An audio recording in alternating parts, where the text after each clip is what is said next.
moving on to the next one, Rock.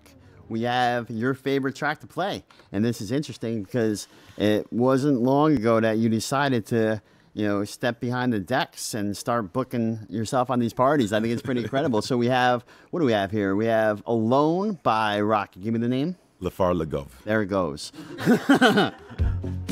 And Rock, this is your favorite track to play. What I think is so cool is that when I started spinning back in the late 90s, I feel like I was in the rave scene upstate, and I felt like kind of like the general path to take was to start getting booked was to throw parties. Become a promoter, start booking other promoters, and they'll book you, and you got to play that whole game. And obviously everyone doesn't do that, but you have been so immersed on the event production side. And then I feel like it's probably like a year, well, not 2 years ago, that's for sure.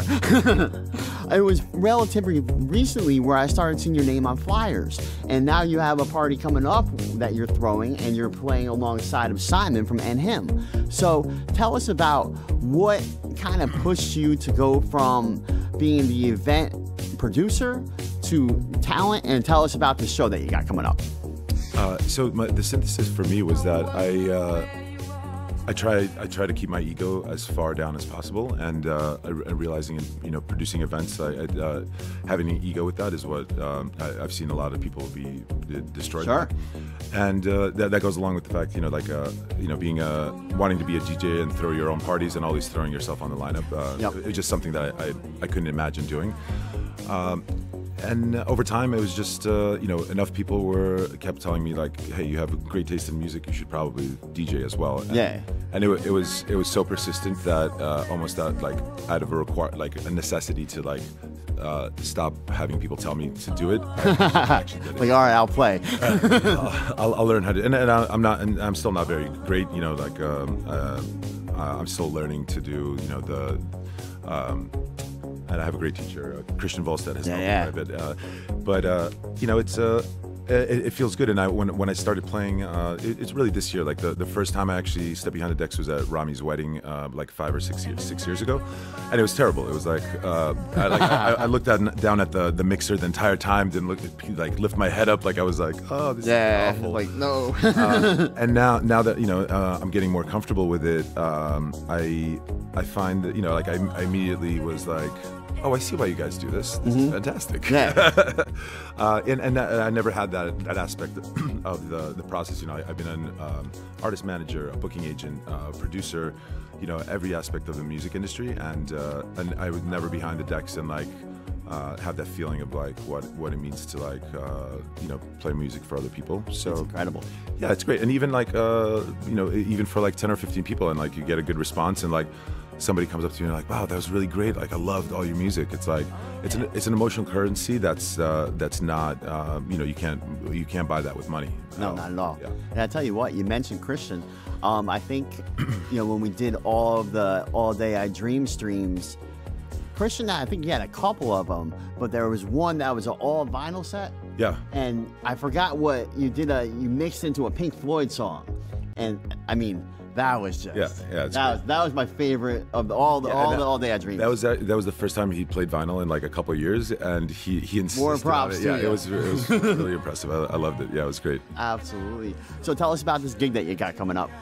So I'm really close friends with Simon and Toby from And Him. I booked them in the U.S. for the first time, and they steadily blew up, and we worked together for quite a few years. But then they got to a point where they were best suited to be playing City Fox in front of thousands of people, but that's just not my thing. The parties that we throw are a maximum of 500 to 600 people. Sure.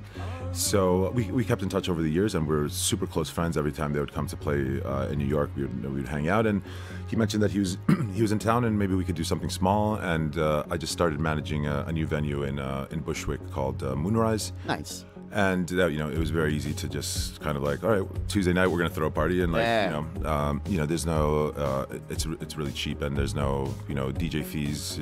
It's just for fun and games, and it's nice. It's really nice to be at that at that level where you can just do whatever you want and not think about money, and not not like be worried that like, you know, you have to hit numbers and stuff like that. It's a really good feeling. Yeah, I can remember I got booked by Sleepy and Boo to open up for Nick Fanciulli at Sullivan Room. And it was my 30th birthday, and I just had a great turnout, right? Yeah. I had like 100 friends show up. You're a rock star. Yeah, I was a rock star. So Sleepy and Boo booked me again 2 months later to open up for Derek Carter. It's an August day, you know, there's no one in the city. None of my friends show up. Yeah. And they're up there like, where are your people? Where are your people? Yeah, I don't want to do this anymore. I'm not a promoter. But I mean, you know, more credit to the people that are out there doing it, because you have to be on the scene all the time. Absolutely, yeah. You have to be present, and like you know, I jokingly call it you know, kissing babies and pressing palms. You know, like you have to be you have to be like somebody that's like you know, support other people and other promoters, you know, DJs and stuff like that. It's just the way it works. It's a community, you know, and like, and if you don't do that, then you're gonna fail. You're out. You know, it's not you're not an island.